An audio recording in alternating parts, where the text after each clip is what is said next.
prendas religiosas, prezados irmãos e irmãs, em nosso Senhor Jesus Cristo, também aqueles que rezam conosco de suas casas. A liturgia desse terceiro domingo do Santo Tempo da Quaresma,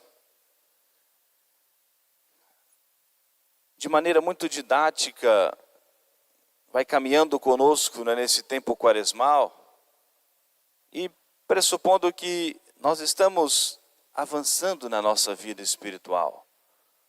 Como nós ouvimos hoje o apóstolo São Paulo nos dizer: outrora erais trevas, mas agora sois luz no Senhor. Caminhai, portanto, como filhos da luz. Mas hoje a Santa Missa começa na oração do introito, convidando a nós elevarmos e fixarmos os nossos olhos no Senhor, para nós não perdermos o rumo, não perdermos o caminho. Os meus olhos estão sempre fixos no Senhor, porque Ele libertará do laço os meus pés. E o quanto isso é importante para nós, esses nossos olhos fixos no Senhor.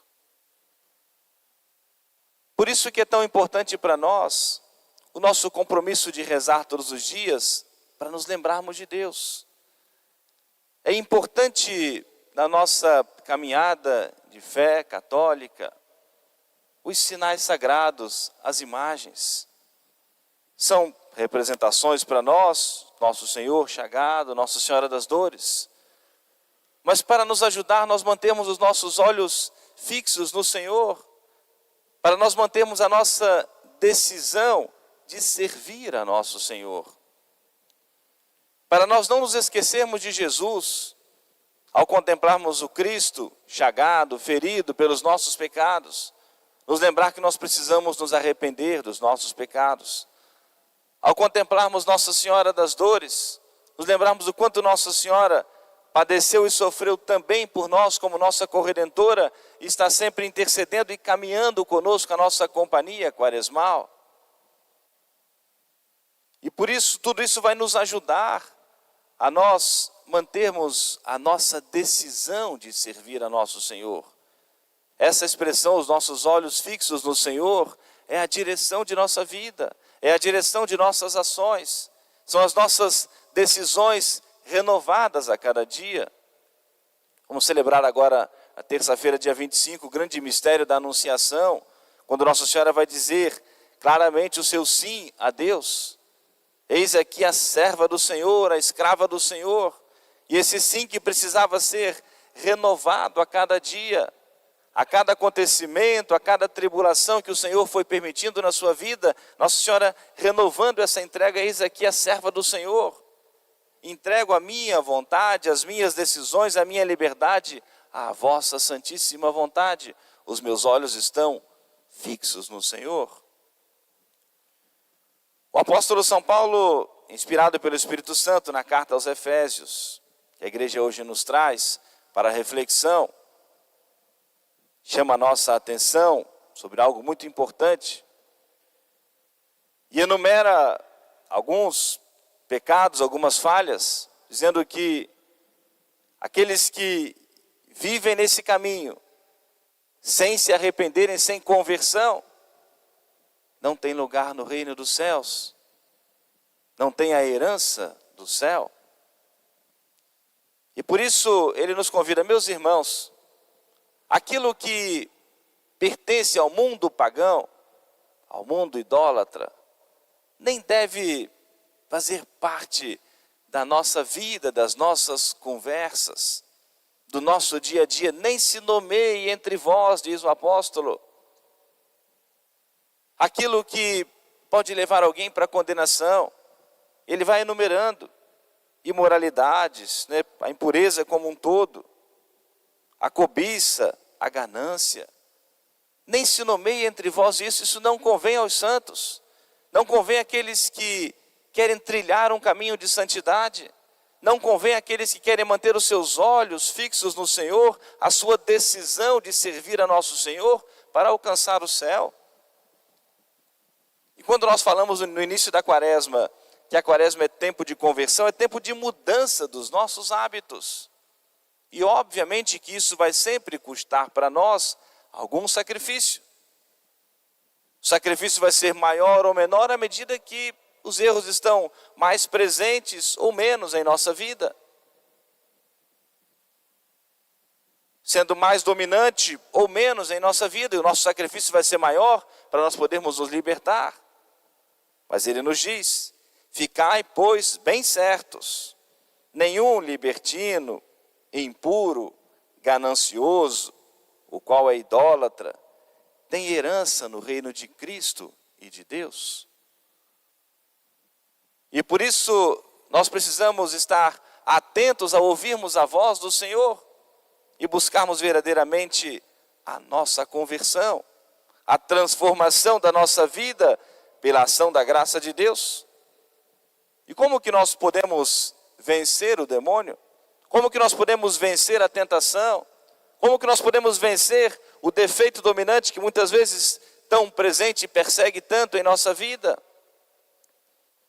Como nós podemos conseguir vencer e deixarmos de lado os atrativos que muitas vezes o mundo exerce sobre nós? Sozinho não podemos. Somente com as nossas forças, impossível.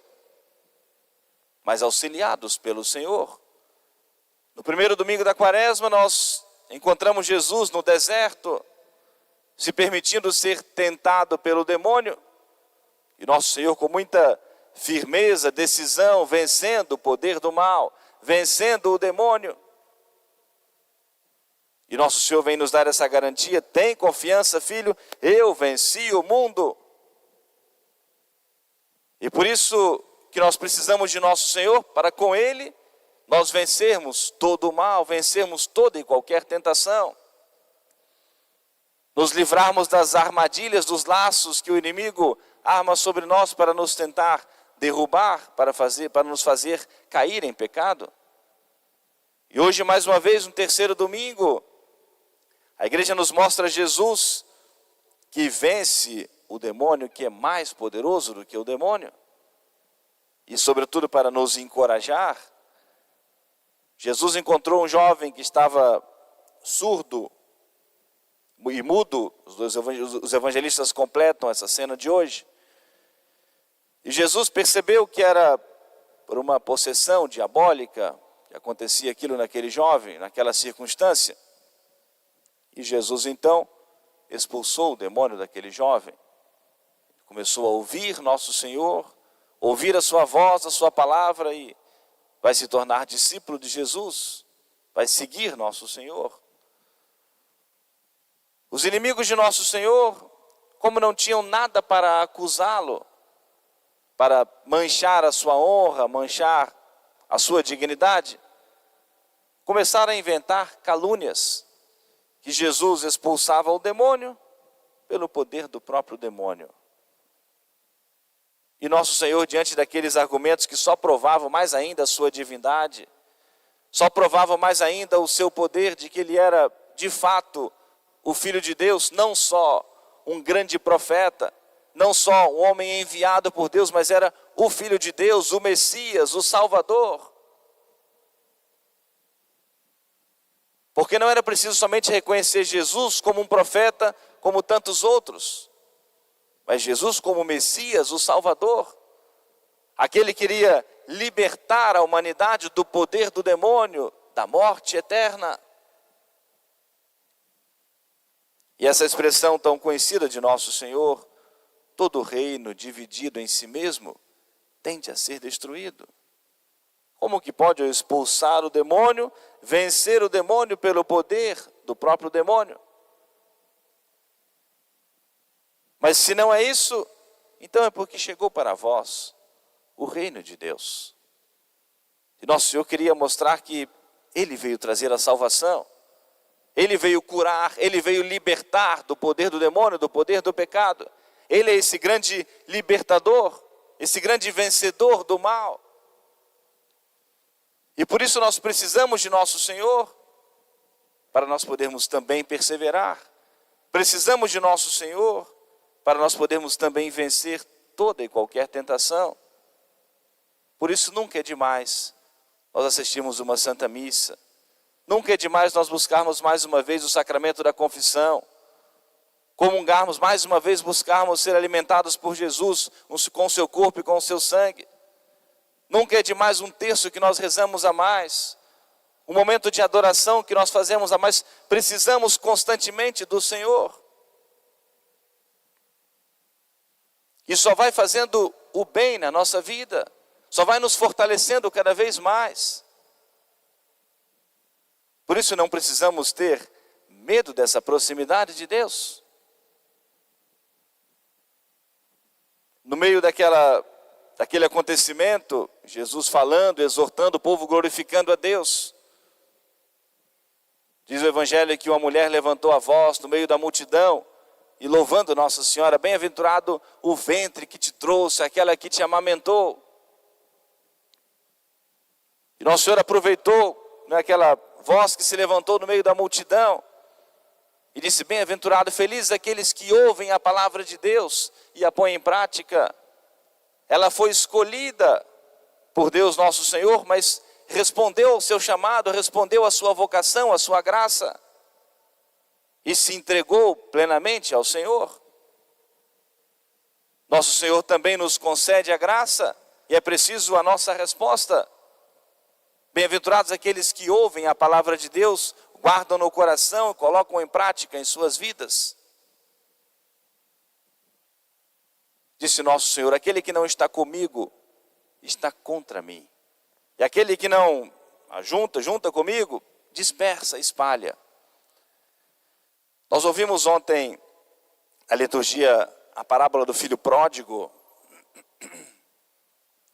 que mostra aquele jovem que tendo tudo ali na casa do seu pai, mas empolgado, atraído pelo mundo, quis que o seu pai lhe desse a sua parte da herança e foi para o mundo e gastou tudo. Com muito dinheiro, encontrou muitos amigos do seu dinheiro, prazeres mundanos, efêmeros, passageiros, temporários e muito temporários. Sem compromisso algum com a vida, sem compromisso com o trabalho, sem nenhuma responsabilidade. E não demorou muito e começa a decadência, as pessoas começam a se afastar e começa a ruína. O pecado tem um preço muito alto. O distanciamento de Nosso Senhor custa muito caro. E se nós não voltarmos a tempo, custa a nossa salvação. E a condição pela qual se colocou aquele jovem, não tinha mais nada, ninguém lhe dava mais nada, não tinha, até porque a sua fama não era nada boa. E lhe foi, a única coisa que ele conseguiu, algum trabalho mínimo para cuidar dos porcos. E era algo ainda bastante humilhante, sobretudo na condição daquele tempo, porque os porcos eram animais, considerados animais impuros no judaísmo. E nem era permitido aos judeus comerem a carne de porco. No Antigo Testamento era considerado um animal impuro. Aquele que comesse se manchava, teria que passar por um ritual de purificação para poder depois adentrar ao templo. E aquele jovem teve aquele trabalho, de cuidar dos porcos, daquele que era considerado um animal impuro, e não lhe era permitido nem comer as comidas, as lavagens que eram jogadas para os porcos. E que mostra para nós a condição que ele se colocou. E o pecado vai levando a pessoa cada vez mais para o fundo do poço. Mas algo muito importante,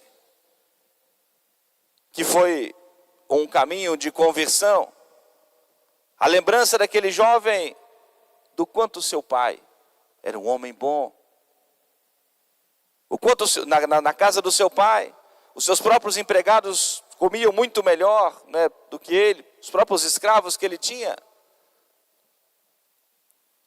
Ele conseguiu se levantar, sair dessa condição, a partir do momento que ele colocou os seus olhos e fixou os seus olhos no seu pai, na bondade do seu pai. E durante todos esses dias de caminhada para ter esse novo encontro, esse reencontro, ele foi como que treinando aquilo que ele iria falar com seu pai. Se lembrava do seu pecado, se lembrava da sua traição, da maldade com seu pai, com toda a família, o quanto havia entristecido, ferido o coração do seu bondoso pai. Mas manteve os seus olhos fixos. O seu pai era um homem bom e com certeza daria a ele o perdão. Havia gastado, perdido tudo, mas receberia do seu pai o perdão. Ele fez aquela longa caminhada treinando. Vou chegar perto do meu pai e vou dizer: pai, pequei contra o céu e contra ti. Já não sou digno de ser chamado como filho, tratai-me ao menos como algum dos seus escravos, dos seus empregados. A igreja faz esse mesmo convite para nós. A todos é possível o céu. Todos nós fomos chamados por Deus para o céu. Todos nós fomos chamados por Deus para trilharmos esse caminho de santidade, um caminho de virtude. Essa é a vontade de Deus, a vossa santificação. Ninguém está excluído desse plano salvífico. Por isso é preciso termos coragem, levantarmos os nossos olhos, fixarmos os nossos olhos no Senhor. Saber que nós teremos com certeza o auxílio da sua graça. Teremos as dificuldades, precisamos passar por esse caminho de conversão.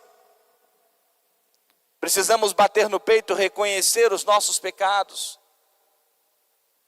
Precisamos confessar a nossa culpa, como aquele jovem fez diante do seu pai.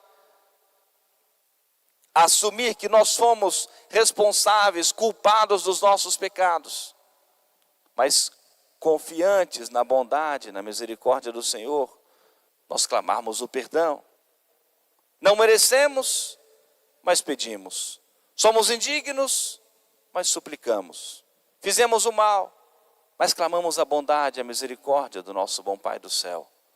Portanto, prezados irmãos e irmãs, continuemos o nosso caminho quaresmal, com muita coragem, com muita confiança no Senhor.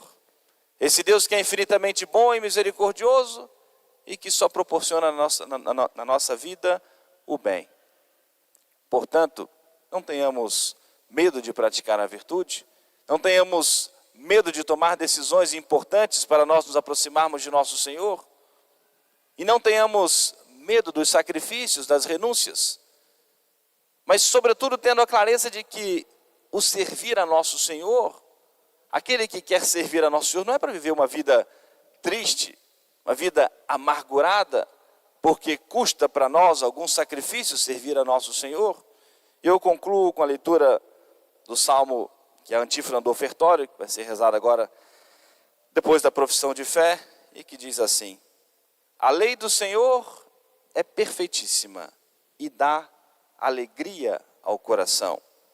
Seus mandamentos são mais doces que o favo de mel. É por isso que o vosso servo os guarda com fidelidade. Amém. Louvado seja nosso Senhor Jesus Cristo. Para sempre seja louvado. Queremos todos de pé, juntos cantemos a nossa profissão de fé.